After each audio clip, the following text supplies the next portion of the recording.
ভাবুন তো, পৃথিবীর দুই পরাশক্তির মধ্যে উত্তেজনা চরমে। একদিকে ইউক্রেনের আকাশে যুদ্ধের আগুন, আর অন্যদিকে ইউরোপ জুড়ে বাড়ছে আতঙ্ক। আর ঠিক তখনই রাতের অন্ধকারে মস্কোর মাটিতে নেমে গেল আমেরিকার একটি সামরিক বিমান। কেউ জানে না ভেতরে কে আছে, কেউ জানে না কি বার্তা নিয়ে বিমানটি এসেছে। শুধু কয়েক ঘন্টা পর ধীরে ধীরে সামনে এলো বিস্ফোরক এক তথ্য। মস্কোয় গোপনে পৌঁছেছেন আমেরিকার গোয়েন্দা সংস্থা সিআইএ এর পরিচালক জন র্যাটক্লিফ। প্রশ্নটা তখন আর শুধু কেন গেলেন এটা কিন্তু নয়, প্রশ্নটা হয়ে গেল মস্কোয় কি এমন ঘটেছে যার জন্য আমেরিকাকে তার গোয়েন্দা সংস্থার শীর্ষ কর্মকর্তাকে গোপনে রাশিয়ায় পাঠাতে হলো। পুতিনকে কি কোনো ভয়ঙ্কর সতর্কবার্তা দেওয়া হয়েছে? ইউক্রেনে আরও এক ধাপ এগোলেই বিপদ, এমন কোনো বার্তাকেই পৌঁছে দেওয়া হয়েছে ক্রেমলিনে? নাকি ওয়াশিংটনের হাতে এমন কোনো গোয়েন্দা তথ্য এসেছে যা প্রকাশ্যে বলার মতো নয়?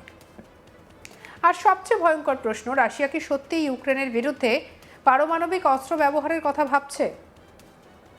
এখনও এর কোনো নিশ্চিত উত্তর নেই, কিন্তু ঘটনাগুলো যেভাবে একের পর এক সামনে আসছে তাতে মস্কোর এই গোপন সফরকে সাধারণ কূটনৈতিক সফর বলে পাশ কাটিয়ে যাওয়াও কঠিন। 25শে আগস্ট মঙ্গলবার মস্কোর আকাশে হাজির একটি বোয়িং C-17A গ্লোবমাস্টার 3। বিমানটি আগে এসেছিল আমেরিকার মেরিল্যান্ডের জয়েন্ট বেস অ্যান্ড্রুজ থেকে। এরপর লাটভিয়ার রিগা থেকে সেটি ঢুকে পড়ে রাশিয়ার আকাশসীমায় এবং অবতরণ করে মস্কোর ভনুকোভো বিমানতে।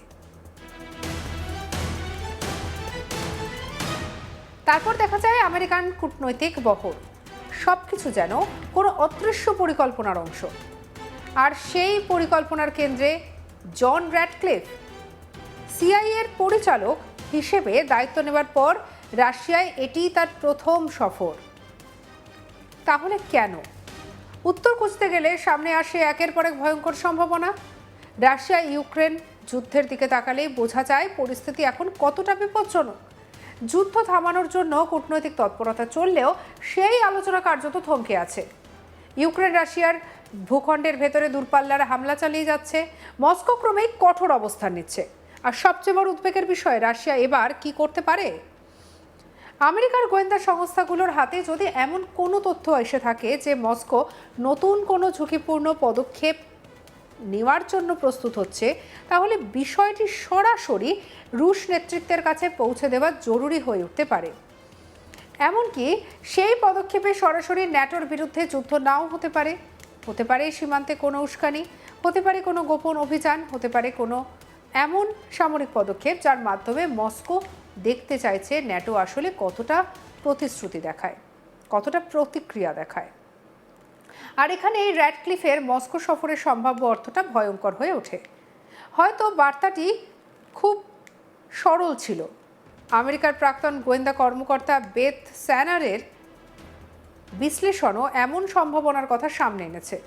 অর্থাৎ এটি কোনো শান্তি চুক্তির বৈঠক নাও হতে পারে, বরং যুদ্ধ যাতে আরও বড় যুদ্ধে পরিণত না হয় সেই শেষ মুহূর্তের সতর্কবার্তা হতে পারে। কারণ ইউক্রেনের যুদ্ধ যদি ন্যাটোর কোনো সদস্য রাষ্ট্রের সঙ্গে সরাসরি সংঘাত ঘটায়, তাহলে পরিস্থিতি মুহূর্তের মধ্যে বদলে যেতে পারে। আর তখন প্রশ্ন হবে, কে প্রথম গুলি চালালো সেটা নয়, প্রশ্ন হবে এরপর কে থামবে।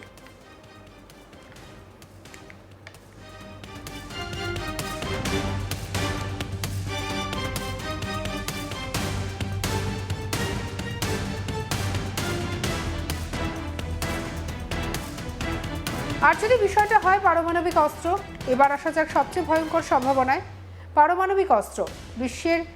রাশিয়া বিশ্বের অন্যতম বৃহৎ পারমাণবিক শক্তির। ইউক্রেন যুদ্ধ যত দীর্ঘ হচ্ছে, মস্কো এবং পশ্চিমাদের মধ্যে সংঘাতের মাত্রা তত বাড়ছে।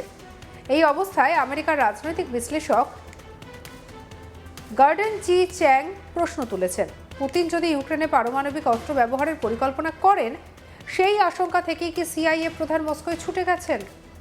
প্রশ্নটি শুনলেই শিউরে উঠতে হয়।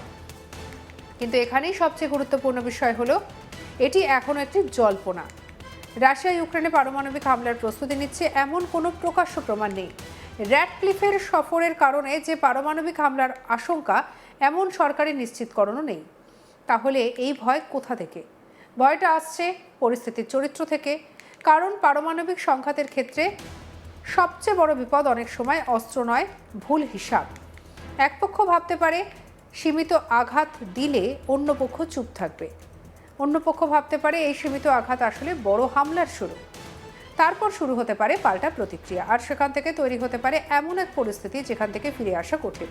তাই যদি আমেরিকার গোয়েন্দাদের কাছে পারমাণবিক ঝুঁকি সম্পর্কিত কোনো গুরুতর তথ্য এসে থাকে, তাহলে সেটি প্রকাশ্যে না এনে সরাসরি মস্কোর শীর্ষ নেতৃত্বকে জানানো এমন কৌশল অসম্ভব নয়।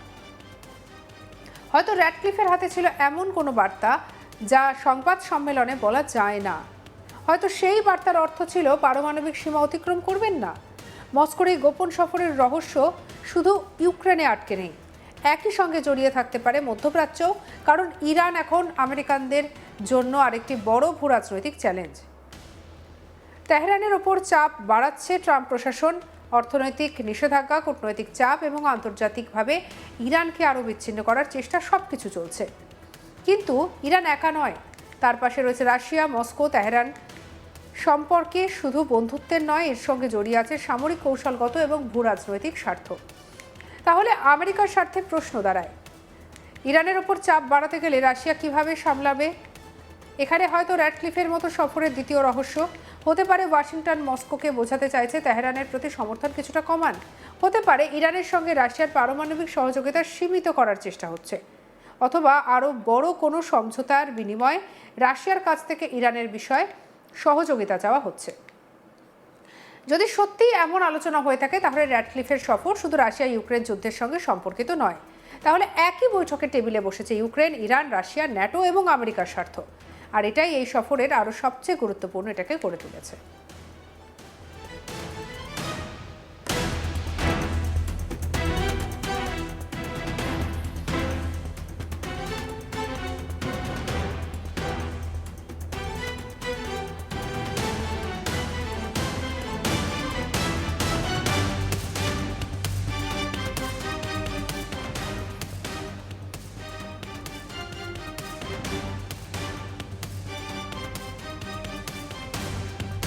তাহলে কূটনীতিক নয়, সিআইএ প্রধান কেন? এই প্রশ্নটাই সম্ভবত পুরো রহস্যের সবচেয়ে গুরুত্বপূর্ণ অংশ। রাশিয়ার সঙ্গে কথা বলার জন্য আমেরিকার কূটনীতিক রয়েছে, বিশেষ দপ্তর রয়েছে, বিশেষ দূত রয়েছে। তাহলে জন র্যাডক্লিফকে কেন পাঠানো হলো? কারণ হয়তো বিষয়টি এমন যা প্রকাশ্য কূটনীতির ভাষায় বলা সম্ভব নয়। গোয়েন্দা চ্যানেলের আলাদা একটা গুরুত্ব আছে। এই চ্যানেলে এমন কথাও বলা যায় যা প্রকাশ্যে বললে রাজনৈতিক সংকট তৈরি হতে পারে। এমন কোনো ক্যামেরা থাকে না, এখানে কোনো প্রেস ব্রিফিং থাকে না, কোনো প্রকাশ্য বিবৃতি থাকে না, থাকে শুধু দুই পক্ষের মধ্যে একটি সরাসরি যোগাযোগ। আর ইতিহাসে বহুবার দেখা গেছে সবচেয়ে বিপজ্জনক সময় এই ধরনের গোপন যোগাযোগ যুদ্ধ ঠেকাতে গুরুত্বপূর্ণ ভূমিকা নেয়। তাই হয়তো র্যাডক্লিফ মস্কোয় গেছেন কোনো চুক্তি সই করতে নয়, হয়তো গেছেন শুধু একটি কথা বলতে, আমরা আপনাদের দেখছি। সঙ্গে রাখুন আজ তাক বাংলাকে, সাবস্ক্রাইব করতে ভুলবেন না।